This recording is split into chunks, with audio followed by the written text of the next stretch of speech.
C'est toute la question de mon ouvrage sur la sagesse animale. Qu'est-ce que la sagesse animale, si ce n'est de vivre en harmonie avec nous-mêmes? Concrètement, que nous apprennent les animaux? L'animal parle avec des émotions. L'homme va parler d'abord avec sa superficialité.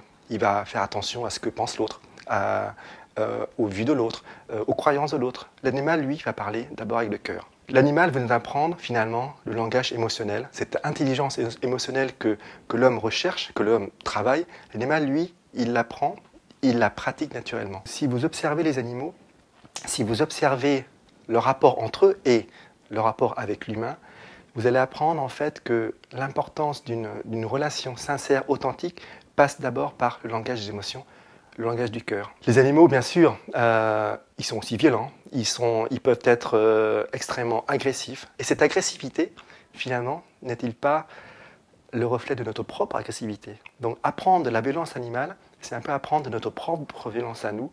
Et peut-être qu'en apprenant comment ils maîtrisent, ritualisent leurs conflits, on pourrait nous aussi ritualiser nos propres conflits, avec les autres et bien sûr avec nous-mêmes. Finalement, avec cet ouvrage, c'est une invitation à retrouver notre part d'humanité qui se retrouve cachée et pourtant bien présente chez les animaux.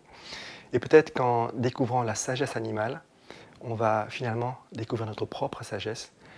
Et je pense que c'est une clé indispensable pour une humanité plus humaine et réconciliée.